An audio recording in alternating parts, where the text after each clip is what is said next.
All right, good afternoon and hello everyone. Welcome to the webinar, Build Smart, Build Steady, Winning Strategies for Building Integrated Corridor Management Over Time. My name is Zach Pleasant and I'll be helping with facilitating today's webinar. This webinar is sponsored by Federal Highway Administration in cooperation with the National Operations Center of Excellence, or NOCO.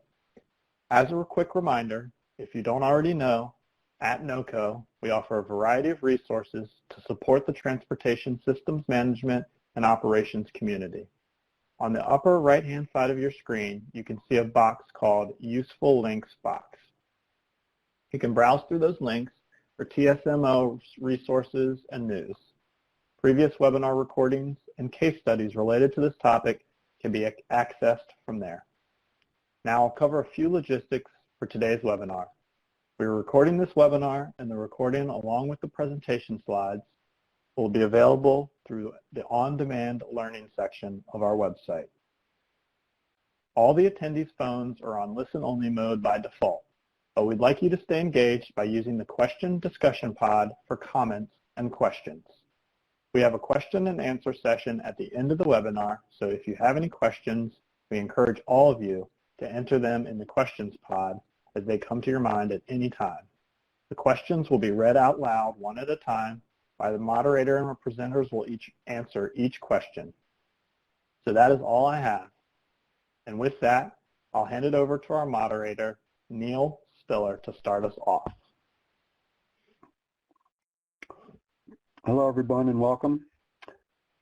First off, I want to thank Center of Excellence for hosting this. Otherwise, we are coming to you virtually from the Federal Highways Office of Operations in Washington, D.C. We're going to talk about this document, Build Smart, Build Steady, which essentially, in just a few words, says you don't have to be all that involved and integrated to the nth degree to be able to start doing ICM. But by the same token, we want to confirm kind of what are the elements of ICM. We go by the definition that we have done. And here's just so that we're all starting from the same base. Let me go through this. ICM, Integrated Corridor Management, actively monitors for atypical, non-recurring, but also recurring impacting events that are on sufficiently congested highway-anchored corridors that are typically prone to severe event degradations, and as I said, also recurring degradations. When a sufficiently egregious congestion event triggers itself via real-time monitoring, then ICM deploys via a decision support system, deploys all participating and available transportation partner assets, including traveler information, to advertise, to encourage, and to change routes and people's habits, at least during the duration of the event, and concurrently basically effect a solution to hopefully shorten the intensity and the duration of the event. It's important to understand ICM is not the nominal day-to-day traffic management, and it is not what would be considered a traditional incident response like a detour around a single incident. ICM requires the institutional, operational, and technical integration of as many participating agencies that are in that travel shed. So what's a travel shed? Well, a travel shed is everything, north-south routes, east-west routes, all the way local streets, all the way up to the highway itself. And also the commute, buses, transit, anything else, the traffic signal system, anything that's in that travel shed belongs to that ICM corridor. The important word here is corridor, not facility. And sometimes people get off thinking that ICM is on a highway, how to detour around a construction project or a singular accident. And it's not really to bear one detour to get around and then continue on that same facility. It's really to engage all of the participating elements and agencies in that travel shed. Even a neighboring travel shed would have different partner agencies and would be as different from one as from the other. So what we have is the purpose of this webinar is to provide an overview of this document that you see on your screen. You can refer to it if you go to FHWA's website as HOP stands for Headquarters Operations. The year is 2019 and the document is 039. So HOP-19-039 is your ticket to get on the FHWA Office of Operations website and go to this.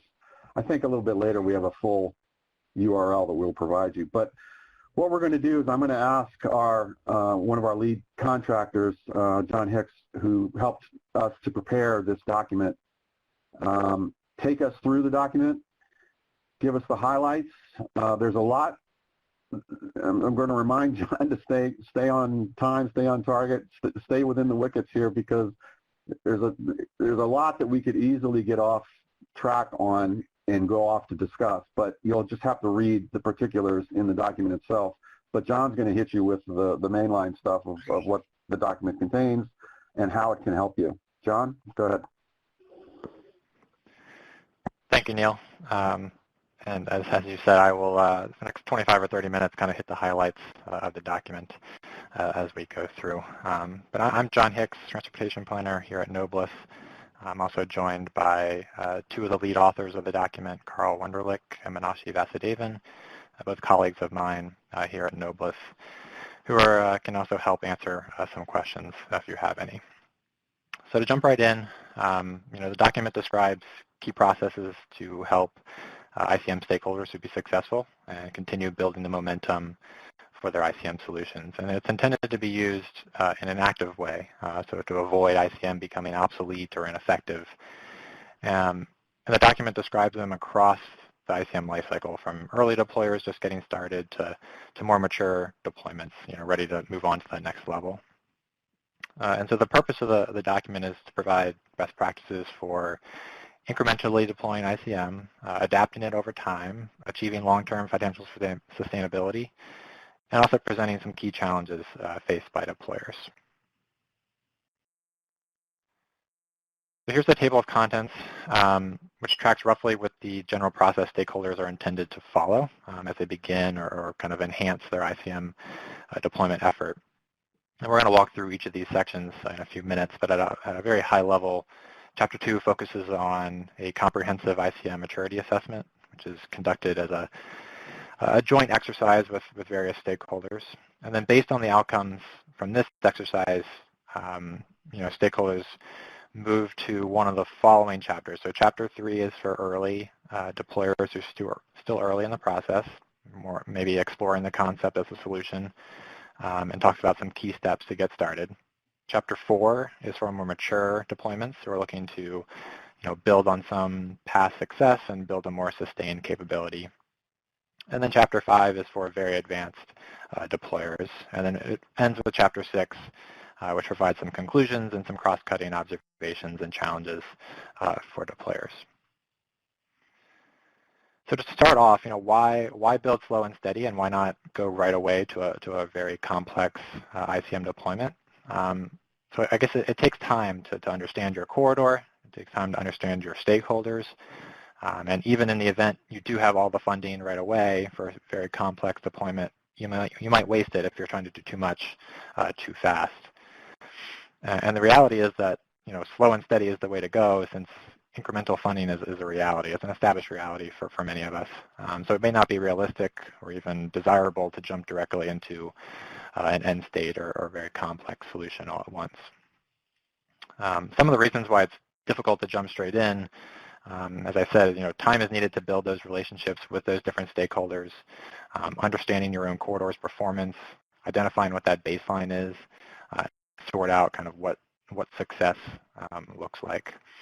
So the document really makes the case that ICM can be pursued as a crawl, walk, run proposition, which is using those near-term early wins to create momentum. And it's really okay to start small and build your ICM capability from there. So a key theme throughout the document is building and sustaining momentum, and thinking about how ICM can keep up this momentum, can compete for very limited operational and capital funding and demonstrate value to stakeholders and decision makers on an ongoing basis, and identify some obstacles to that momentum that deployers have faced in the past, along with some potential mitigation strategies. And if you've experienced any of these yourselves or have alternative best practices, feel free to put it in the chat box for everyone. But first, so ICM stakeholders are independent entities, and they have somewhat of a narrow focus on their specific aspect of a corridor. And so you really, potential mitigation strategies to appeal to the notion that we're all in the same boat, and we need coordination to keep the corridor competitive in the region. And relatedly, good corridor management benefits everyone. It's important to build this trust early on with an early win. And then third, getting that early win is kind of demonstrate to the public and decision makers, and you can focus on those conditions where it's easiest to demonstrate value of ICM. For example, major incidents or severe weather. Some more challenges, when there's no kind of clear entity responsible, and so ICM becomes this side element of each stakeholder's primary job description. One potential strategy here is sort of to build a broad coalition, or build a deep bench, so to speak, so you don't risk becoming too dependent on a small number of champions and their kind of availability. It's also important to be clear with stakeholders and the public and decision makers, that ICM delivers highest value when conditions are most challenging. And then the next challenge is about monetization of the value of ICM. Improvements in travel time reliability and predictability are key for ICM, and when these improve, the economy and quality of life improve, and this should be at the heart of any discussion of ICM. So one last set of challenges here. We'll discuss this one later today. You may consider a third-party model as a way to achieve financial sustainability, to manage the corridor while maintenance costs might increase, but revenues are flat or declining.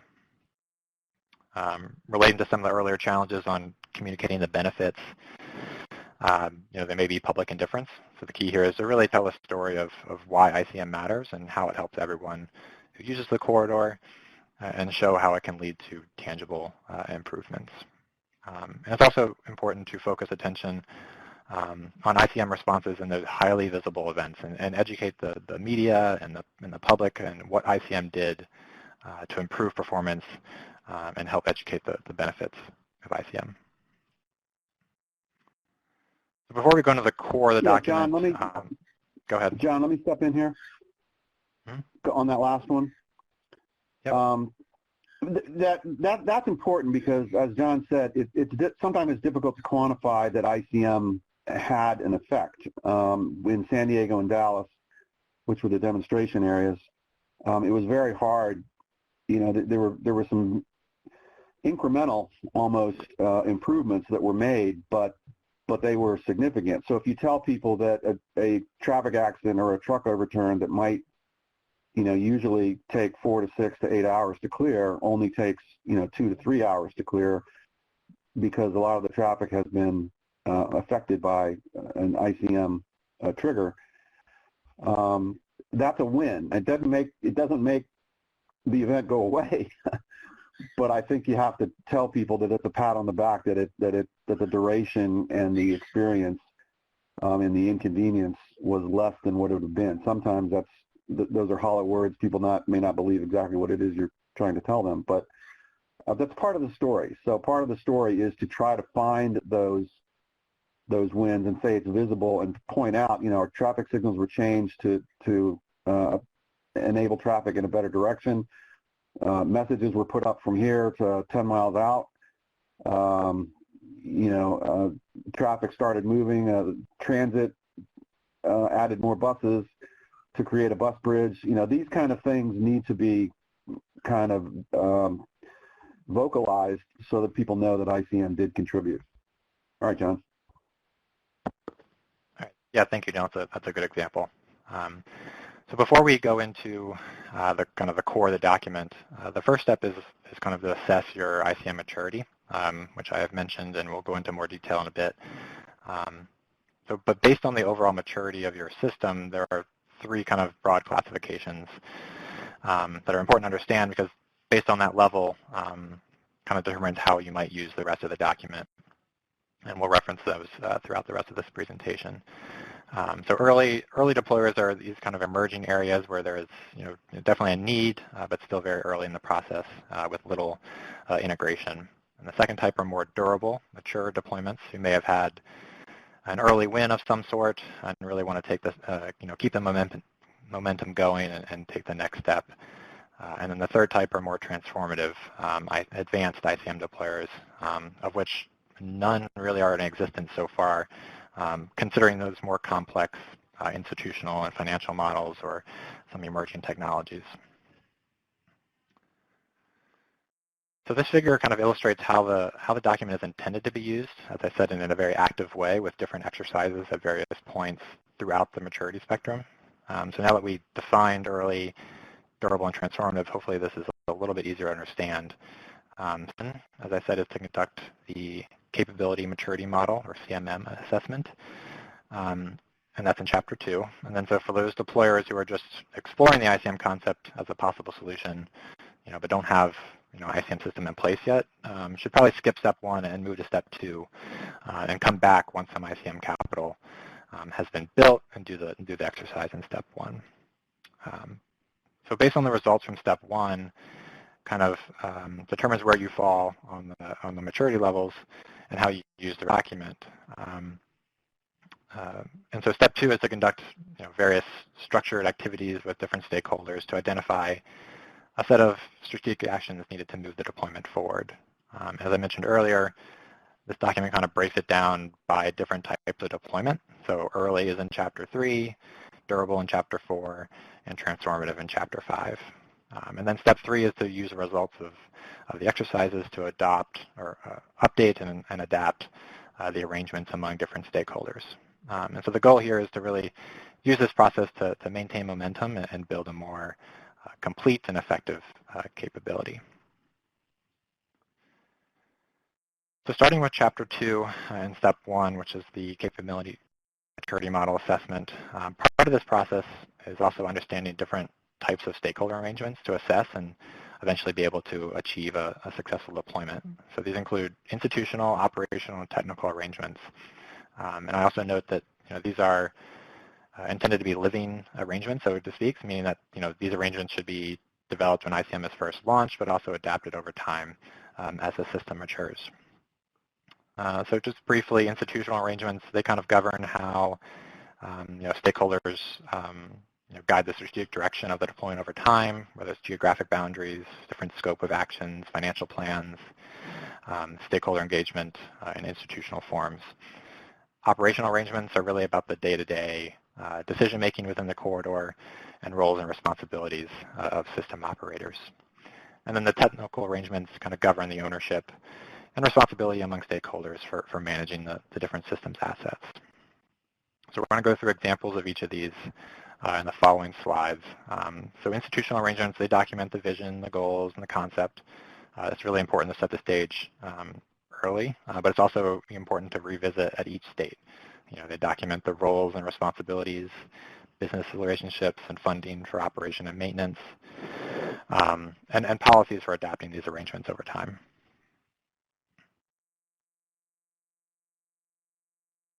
So for operational arrangements, they establish the ground rules, roles and responsibilities, modes of operation, and different procedures for operational coordination. These should be consistent with the roles and responsibilities identified in the institutional arrangements, and they'll likely grow in complexity as the system matures. They also document the responses to various operational conditions within the corridor, and they also document how to communicate consistent messages with external stakeholders, such as the media. Finally, technical arrangements. This includes data sharing, privacy, data ownership, which are important to kind of build the trust among stakeholders, and are especially important for more complex deployments that are ingesting very large amounts of data from different sources. They include processes to protect cybersecurity and how to respond to different threats, and also how systems engineering processes and documentation will be conducted and over time. So in general, a capability maturity model, or CMM, is a framework that sort of describes an evolutionary improvement path for agencies for different areas. Within the transportation community, the model has been used for evaluating the maturity of various ITS programs. It was first delivered as part of the NCHRP project, which is listed here on the slide for more information, and then further developed in NCHRP Report 899. It's also referenced here on the slide. And that document kind of identified these 5 different levels. Level 1, which is agencies are not really coordinating their operations at all. Level 2, centralized. Some agencies are sharing data but operate their networks kind of independently. Level 3 is partially integrated, where agencies are sharing data and there's some cooperative responses. And then level 4 is multimodal integrated. Agencies are sharing data and implementing multimodal incident response plans.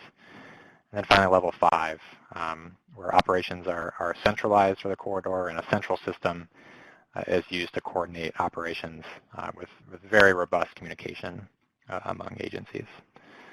So let's take a look at the ICM model, capability maturity model here. So here's an example. This is provided in a document that can be referenced in Chapter 2. So I'm not going to read this whole slide to you. But in general, I would just say it's a useful tool that enables agencies to not only assess their ability to deploy ICM, but also to kind of strategically identify areas for improvement. And it's not a one-and-done exercise, but you can use this to kind of assess where you are and then where you want to go in the future. John. So, go ahead. John, yeah, go back to that slide just briefly. So briefly, how you would use this slide is that you would look at one of the titles on the far left, let's say performance measures, and you would read across left to right. Where does my agency stand now, or how do we handle performance measures right now? Are we doing it ad hoc? Then we're level 1. Are we doing it detailed? Then we're level 4, and so forth. So basically, you're looking down the left-hand column at each of those items, reading left to right, seeing where do you exist, and you might, not all of them are going to be under level 2. I mean, you might have a couple under level 1, one under level 2. You might have 2 or 3 under level 3, and maybe none, maybe 1 or none on level 4 or 5. So it's a self-assessment that can be done by the agency, and the document explains how to do that. And then the previous slide that John showed explains the NCHRP report that would really go into CMM. If you want some heavy reading to put you to sleep, you can really get into the details of CMM. But just want to make sure everybody understands how to use that, and that it is kind of a self-assessment. Where do we stand, and where do we want to get to? So if you're level 1 at some place and you want to get to level 4, what do you have to do to get there? Go ahead. Yeah, thanks, Neil. So kind of once you go through that process that Neil kind of gave an example of, we're going to kind of go through examples on how to classify into different types of deployments to tie back to the earlier slide on early, durable, and transformative deployments. So early deployers might have ratings of at least 1 in all the areas, maybe a rating of 2 or 3 for some interagency cooperation and some of those kind of early institutional arrangements that set the stage early on. But again, these corridors have a significant need, but limited integration. And then the next level, durable, they might have ratings of at least 3, meaning at least partially integrated in all 6 areas, and maybe 4 or 5, a rating of 4 or 5 in a few areas. And these deployments are generally representative of those corridors that are looking to evolve into a more complex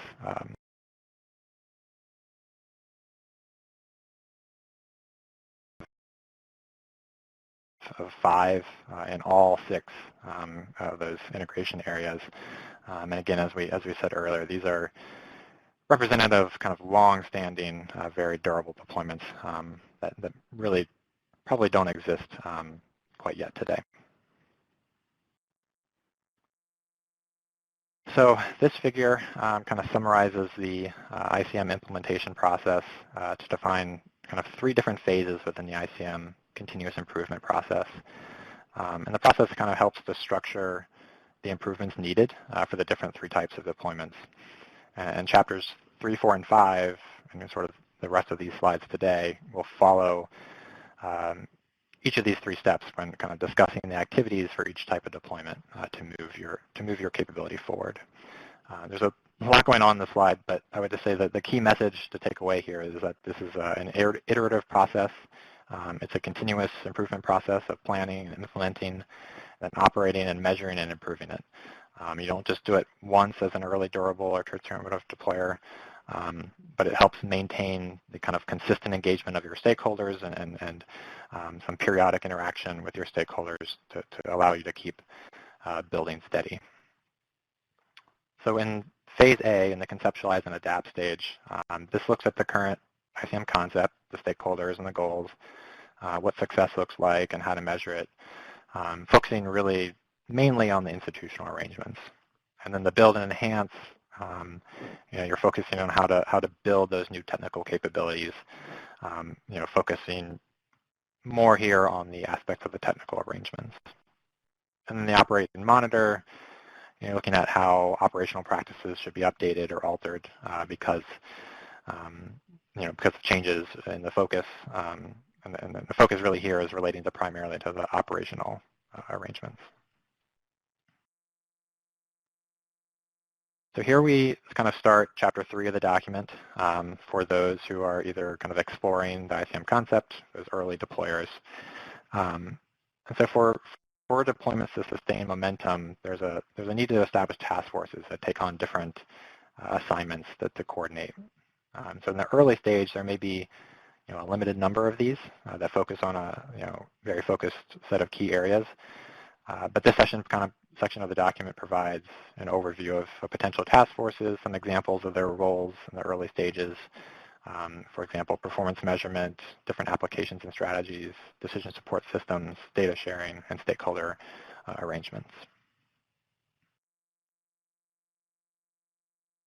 And so then this will begin kind of the key actions required for early deployers for each phase of the continuous improvement cycle that I mentioned earlier. So the first phase is phase A, conceptualize and adapt.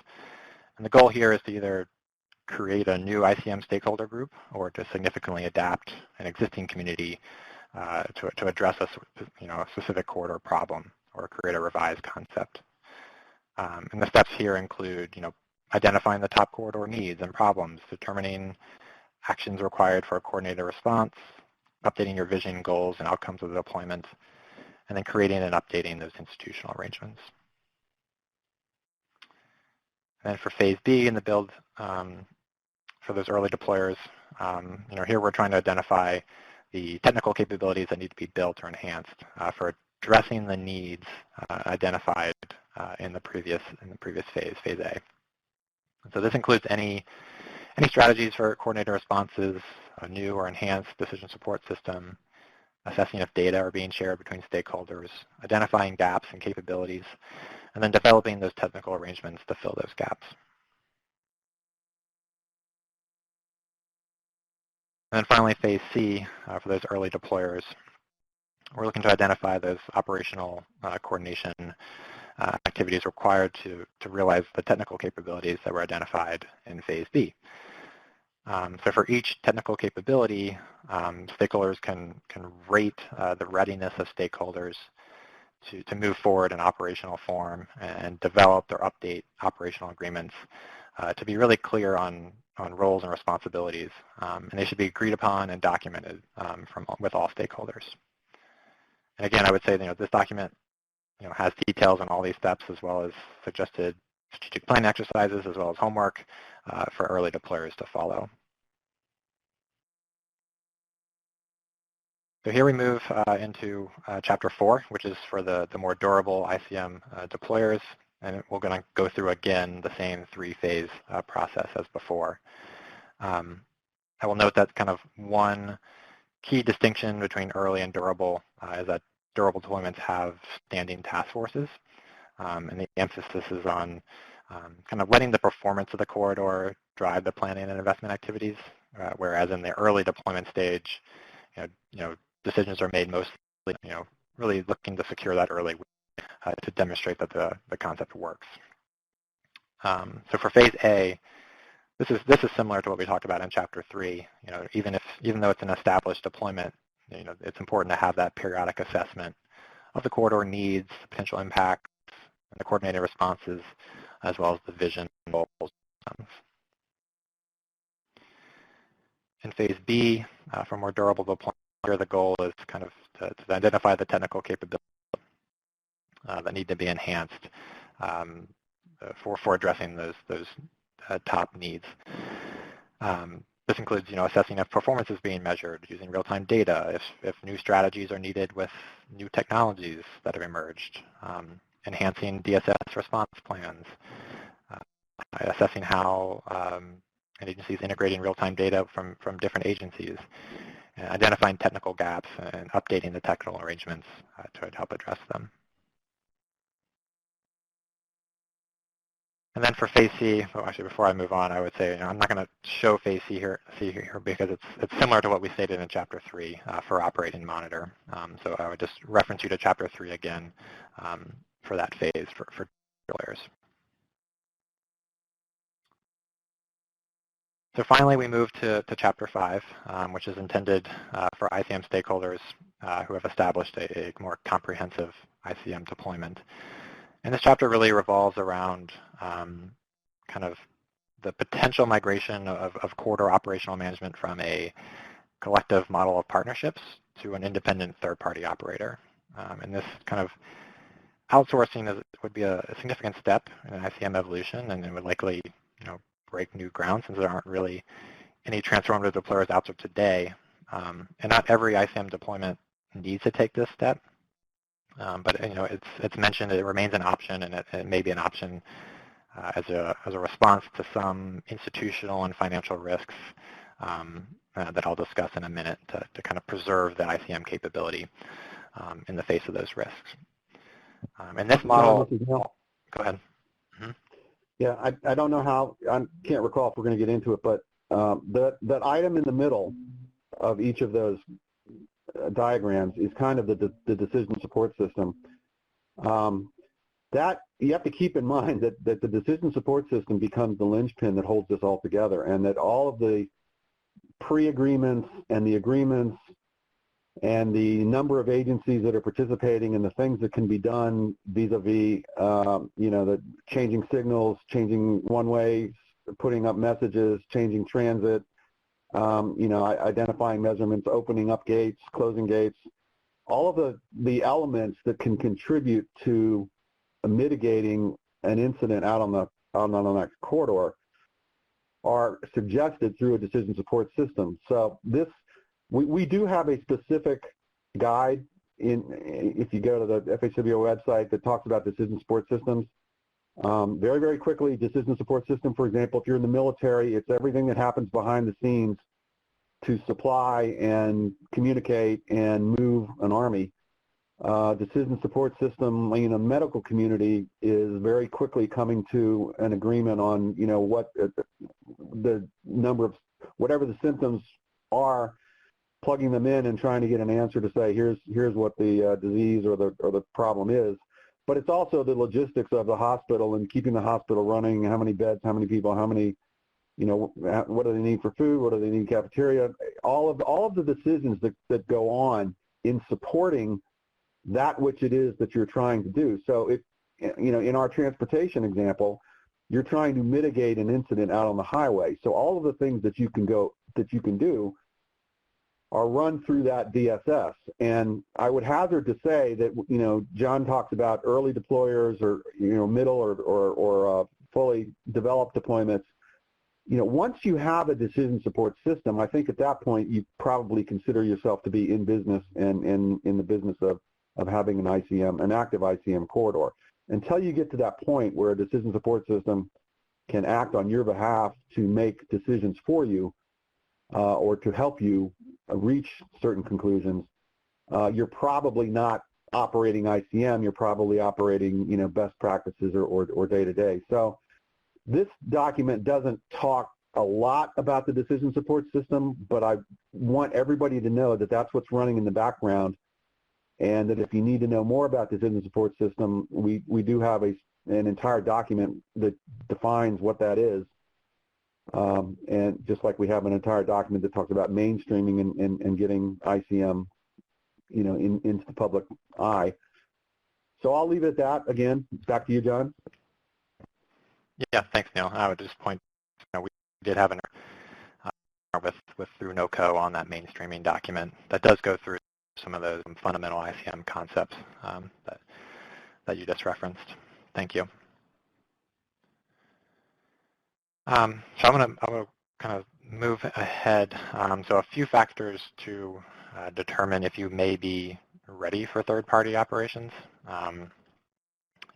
These are operational practices and technical integration must be very well understood, so that kind of the routine management actions that can be defined and described, so the third party knows what to do and under what conditions to take action. And technical capabilities are in place that can provide accurate and reliable insight on corridor performance. And there's also very strong agreement kind of among stakeholders on what quote-unquote good looks like in terms of corridor performance. So why would we consider third-party ICM operations? Well, the cost of maintaining roadway and transit systems can often rise over time, but the revenues under current mechanisms, such as the gas tax, are flat or even declining. So there may be insufficient operational revenue. ICM infrastructure itself might require an expensive upgrade of some sort. The existing funding process can't support, but a third party could provide that initial capital and recover investment over the long term. And probably maybe a desire to codify the core of the ICM plan so it's more permanent and not vulnerable to changeover and changes in stakeholders shifting their level of agreement over time, or maybe an ICM champion leaving the organization. And then finally, the third-party model can help kind of force direct accountability in kind of a pay-for-performance model. So I know we've gone through a lot of information today, but I would just kind of wrap up with a call to action. And the document is available for download on the FHWA website, and it offers a process which is intended to be used in an interactive way wherever you are in the spectrum, in the maturity spectrum, with suggested exercises for each kind of early, durable, or transformative deployer. So there's really something there for everyone and to learn and to assess and to move their deployment forward. And then in terms of resources for next steps, we've mentioned a couple of these. I would encourage you to take a look at the key references section of the document and really utilize the large amount of literature that's out there already. And no single document, including this one, is going to cover every aspect of ICM and all the different considerations, but there's a large body of work out there that can be useful. And this, in terms of where you can find this, this is the URL to the website, the FHWA Corridor Traffic Management site, and the URL is at the bottom of the screen there. And as I said, there's many other resources on the page. There's fact sheets on kind of the attributes of successful ICM site. I mentioned the previous document on how to mainstream ICM efforts. There's a high-level kind of executive-level video on the ICM concept as well. So with that, I will stop and turn it back over to Neil for any closing remarks, and then open it up for any questions. Thank you. Yeah, thank you, John. That was excellent. I just want to kind of summarize the highlights of this. You know, that Build Steady, Build Smart says you can start slow. You can start with a few agencies, but you probably want to know that the more agencies you can get into your travel shed, into your stakeholder group, the better off you're going to be, because you have more assets that you'll be able to use to mitigate something. Remind people that this is in ICM. The C in ICM stands for corridor management, not facility management. So I often use the example, you know, in a city that has a radial highway network, Houston, for example, or here in Washington, D.C., well, of course I'm most familiar with because I live in the area. But so Washington, D.C. has a radial network of many avenues that go in and out of D.C. In a radial fashion. But the big ones, you know, I-95 to the south, everything that happens I-95 to the south towards Occoquan and Fredericksburg and beyond has little to no impact on everything that happens I-95 to the north that goes through Laurel and up through Howard County and eventually up to Baltimore and beyond and to Philadelphia and New York. I'm not saying that the ICM corridor is all the way from Washington, D.C. to New York, but I'm saying that a wedge in the northeast corridor, Baltimore, you know, going up Washington and Baltimore, for example, would be a great corridor, but it would be entirely different in summation of the stakeholders than would the one in Virginia going south to Fredericksburg, and then the one going kind of to the west, I-66, out to Manassas in that area. Again, the stakeholders in each of those three examples would be entirely different. So that's why we use the term corridor, not facility, just reminding people of what that is and what a travel shed is. If you want more information on kind of those terms, go back to that slide that John showed previously at the end that showed this snapshot of the website. The other thing to remember that he talked about, doing the self-assessment, the capability and maturity assessment is an important step. I think it should be done by the ICM group as well as it should be done individually by the ICM stakeholder partners. So all of them can kind of see the big picture that the ICM stakeholder group is trying to get. So the ICM stakeholder group, who's ever the champion of it and managing it, is going to say, well, here's where we are, you know, regionally. But I think each of the stakeholders can say, well, in order for us to participate to the best, we probably want to move out of level 1 and we want to move into level 2 or level 3 to participate. The third thing is I talked about the decision support system. Very important to understand that runs in the background, that is a key piece. This document was not necessarily, because we had already produced another document which specifically describes in great detail what is a decision support system and how does it operate and how does one operate in an ICM community. You can get that off the website also. So understanding that the decision support system is very important, and as I said before, I would say that at such time that your ICM group has developed, I'm not going to use the term fully developed because, as John said, this is the thing that it's an iterative process. You look at the quality of an event or the mitigation of an event and say, well, this was good, but it could be better. So then we make the next one better, or we have more stakeholders available to us. So it's always improving upon that, but the decision support system is something that lies at the middle of all of this and holds everything together. So those are some great concepts to remember. I will offer that. Did we lose the feed, guys? You're still on, Neil. Okay. I guess I lost the visual on my computer, but so I'm probably over talking. So I'll just cut off there, and Carl will get back to see if there are any questions. You're loud and clear on the audio. Great, yeah. So hi everybody. I'm Carl Wunderlich. I'll be handling some of the questions here. Not that we've gotten too many so far. So I would encourage everybody out there who have listened in to the session today with John and Neil if you have any thoughts on the material that's presented, that's great. Please post them in the chat pod there, the question/discussion pod. Alternatively, we're also interested in, we know from looking at the list of the participants here that there's a fair number of folks who are pretty much engaged in ICM and growing an ICM capability in their own location. So we also encourage you to, if you have any particular observations about what has worked significantly, been an important element of your success, of your ICM growth and your capability getting started or moving from early to more durable deployments, we'd love to hear from you, so that we have room for that in the presentation time today.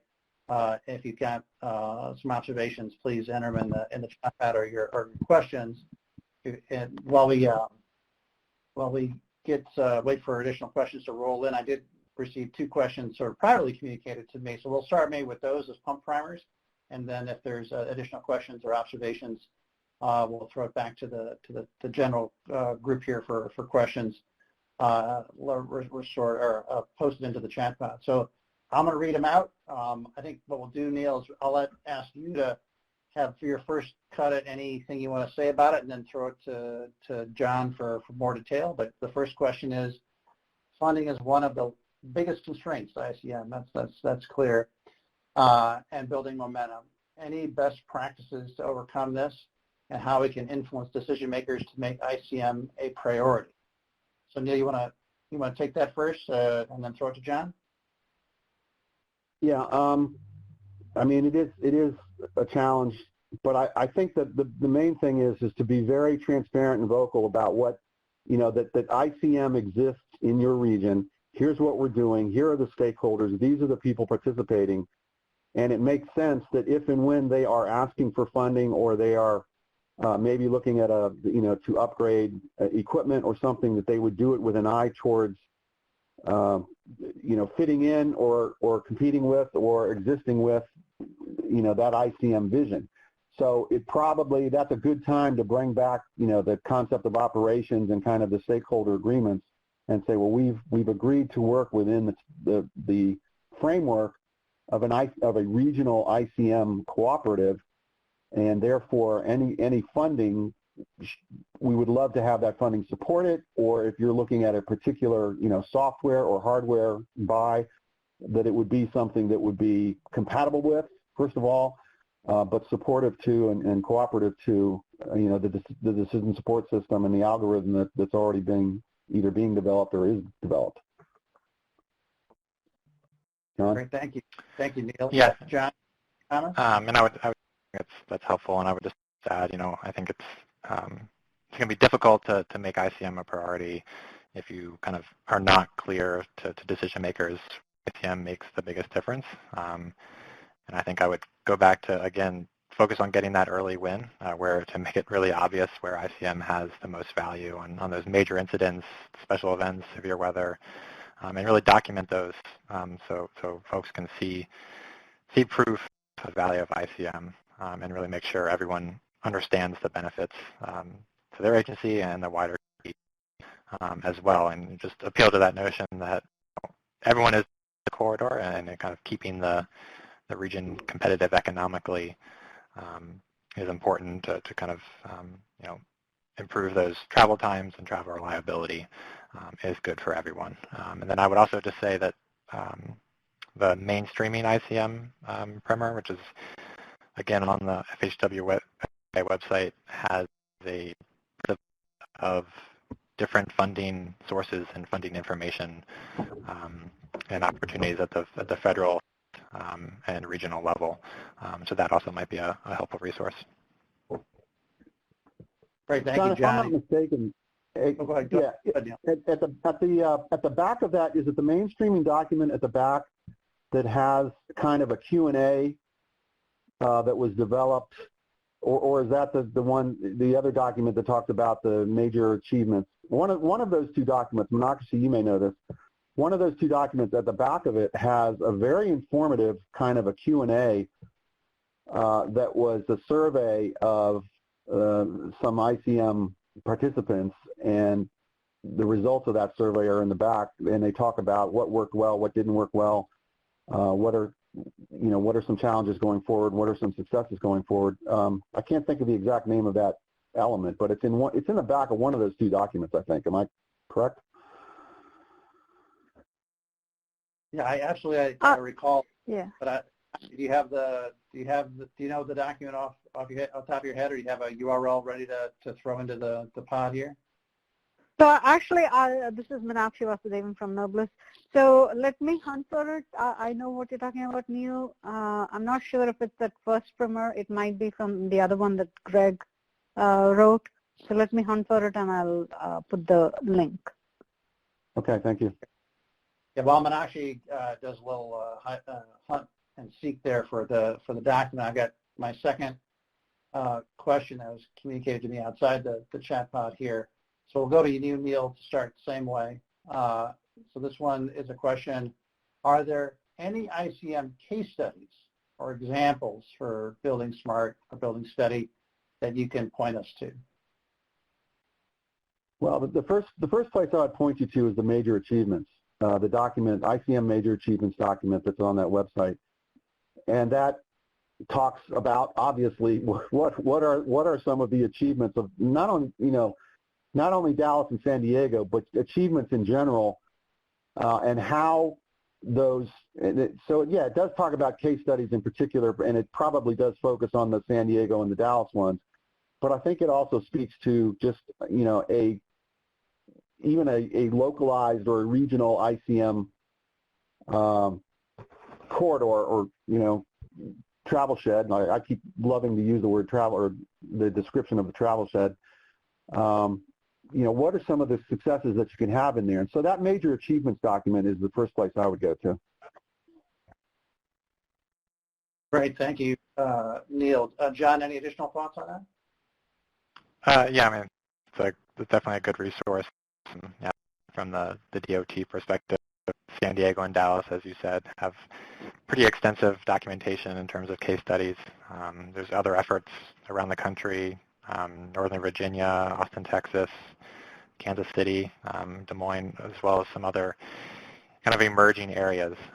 So I think, the good news, I think ICM has as an operational company for quite some time. So there is a fairly exhaustive list of kind of resources and case studies out there. California's had some successes too in their corridors. So people can probably find those online. They might even be familiar with some of them. But Arizona had a recap of their ICM project that was around Phoenix. So there are some out there that some groups are individually starting to release. But as far as kind of national leaders right now, obviously San Diego, Dallas, but I think California is a national leader in their Connected Corridors program, and how they're trying to do multiple corridors, and they're trying to find they're trying to find those things that are similar that can transfer amongst corridors, but with the understanding, as I said before, each corridor is its own entity, because each corridor has a different mix of stakeholders and a different mix of challenges. You can't just simply, this is not something that could be templated, flat and with no effort from one location to another. It does have to be customized, but they're out there. I mean, I think Philadelphia has they're starting to talk about some results that they've got or the project that they've got in Pennsylvania. So there are a few out there, absolutely. Great, thank you, Neil. So as a quick update from the pod, we've got a new question we'll handle just in a second here, but Meenakshi was able to pull the primer that Neil mentioned that has the good FAQ Q&A in the back half of it. So that reference that Neil mentioned is now posted there, the link in the discussion pod. So please take a look at that if you'd like to follow up on Neil's suggestion. And our question here from the pod, the one that everybody can see, is where, and I'll throw it to you first, Neil, same way, where does an agency go to find what strategies are best for my corridor? Do we apply one at a time or in groups? Well, that's a bit of a wide question. I mean, some self-assessment needs to take place first. What is it you want vis-a-vis performance measures? What are the problems that exist that such that the most minor of incident, fender bender, causes a 2 to 3 hour backup and delay on that, on that area? One place you want to go first is there's a one-page sheet called 10 candidacies for or 10 successful strategies for ICM. I think that's what it's called. Wait a minute. 10 attributes. I'm sorry. 10 attributes of a successful ICM site.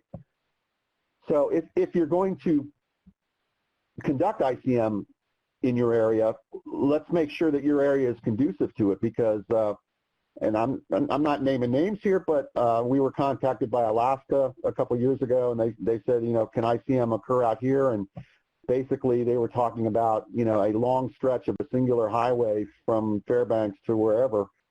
But because there's no complementary, arterials and local streets and transit running, no, that's probably not a candidate for an ICM corridor. That's a candidate for a facility improvement. And we kind of directed them to our ATDM people and some other people. So, you need to have the right situation. You need to have the right candidacy. So that sheet, 10 attributes of a successful ICM, is good. I can also point you to a recent video which has had a lot of great success. It is on the FHWA YouTube site. It's called Making the Case to Executive Leadership. And that's something that you could promote to your stakeholder groups and your leadership and say that if we want to bring ICM to our area, here's how, here's the results that they had elsewhere. I might be getting off the track to the original question, but again, I'm just trying to promote that there are a lot of tools that are available on that website, and if you peruse, there's a dozen or more bullet items, and each one of them is kind of individualized on its own topic, and I hope that you would be able to find one in there that speaks to the question you have. Awesome. Thank you, Neil. John, anything that you'd like to add about strategies and how they match up with the corridor? Yeah, I would just say in terms of, selecting what strategies are best for your corridor, it kind of, depends on the challenges and needs of your specific corridor. And, I think that it's important to have whatever strategy it is to be pre-approved and vetted and agreed to by all of your stakeholders beforehand. And those should reflect the business rules that kind of are programmed into the DSS, so everyone's on the same page. Right. Great observation. Let me join back in. I think the document that Meenakshi put in the chat box was the major achievements document, because I just opened it up and I'm looking at the table of contents, and there is an appendix B which has questions agencies may have about ICM, and this appendix B reads like a chat box. Is my region conducting ICM or something else? Is a decision support system necessary, and how do I achieve it? Is ICM only for major crashes, or is it for less minor stuff in day-to-day? Can I deploy it incrementally? Yeah, we just had a webinar about that. Is an overall champion still needed? What advances have been made beyond Dallas and San Diego?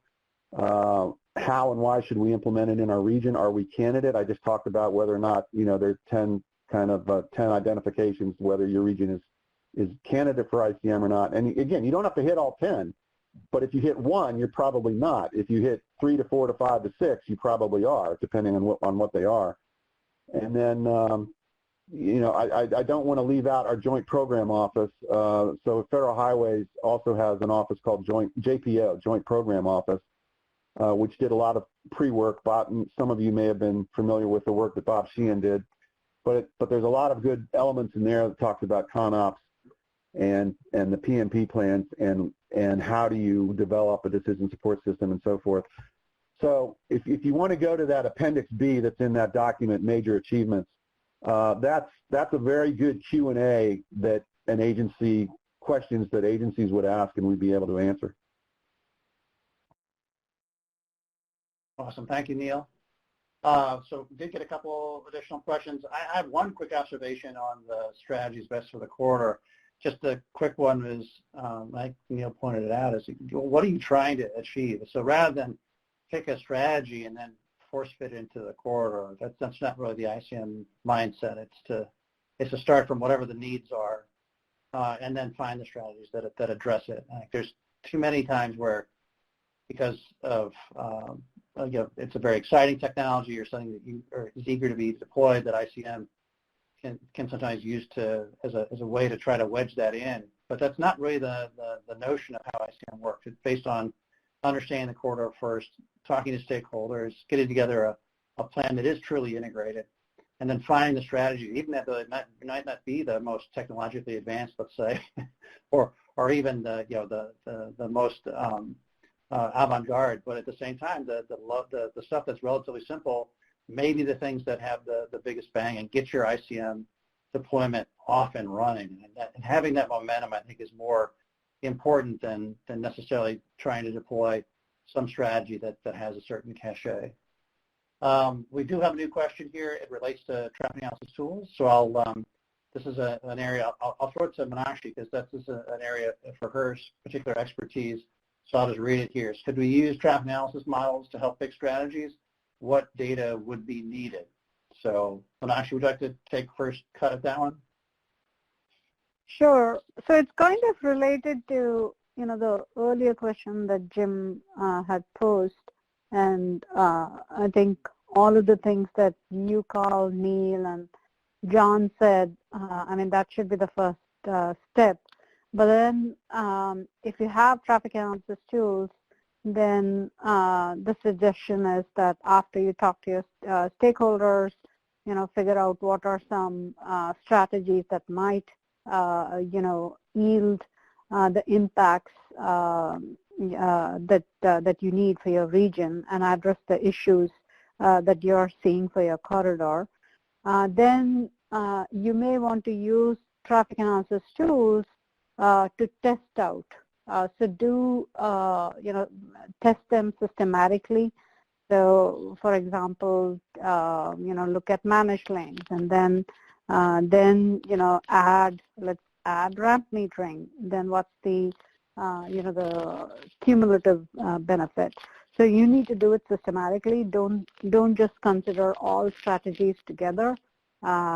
Just build them out, and that you can do using a tool, a traffic analysis tool, to decide which ones will be beneficial for your specific corridor. Yeah, I think the answer to what data would be needed also includes historical data, because when a decision support system is looking at the system against when it was working well. So it's looking at 5 minutes ago, 5 days ago, or it's looking at it's looking at a Tuesday from 1 year ago on the same month.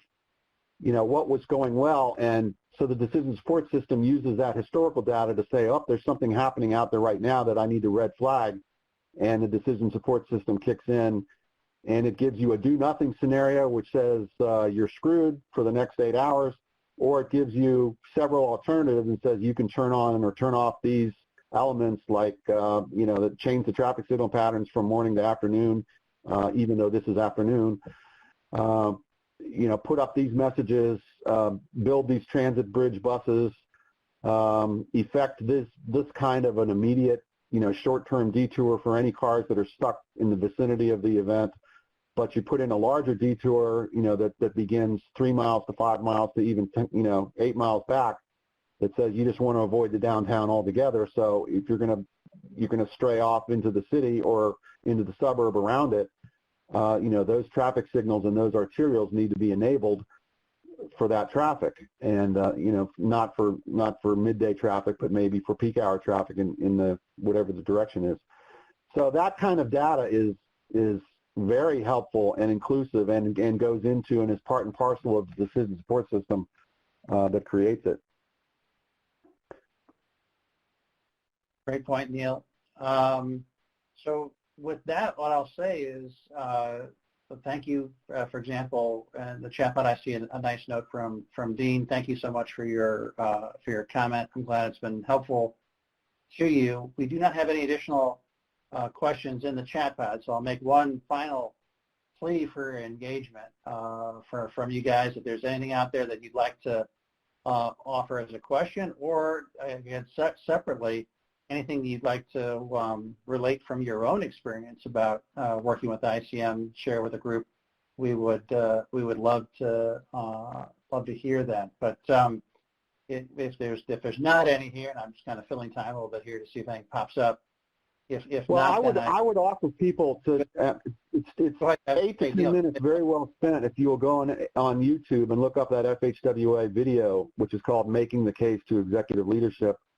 I mean, because it explains in real terms, using real people, using real case studies behind them, how ICM contributed. So if you're having trouble explaining to leadership or stakeholder group, and they say, well, I'm not really sure what ICM delivers. I mean, it obviously does not make the event go away. You can't change history. The event's going to occur, but the prospect of ICM is to mitigate it from something that, as I said before, could be a 6 to 8 hour event back to a 2 to 3 hour event. And I know people are still pissed off during those 2 to 3 hours, but it's a lot better than having it all day long.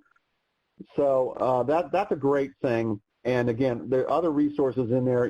There's a flyer. What is integrated management? And I talked about the elements of what are business rules and decision support systems. So one last thing that I will say before I get off is we are working on a video, which is the day in the life of an event at ICM. And so what this video will be, it'll be a YouTube video, and it'll be just a few minutes long, but it'll eventually say, starting at, T equals 0, time equals 0, an event occurs, and then so 10 minutes later, 5 minutes later, 5 minutes later, 10 minutes later, 20 minutes later, an hour later, hour and a half later, 3 hours later, 4 hours later, when the event finally dissipates. So it takes you through the life of an event, and it's a video that we're working on. I'm excited about it. We hope to have it out later this year. So keep an eye out for that if you see it. So I want to thank you all for being here and listening to us. If you have any questions, direct them to me. I'll very happy to answer a question in an email if I can. But for the time being, I will shut up and let John or someone from Center of Excellence close us out.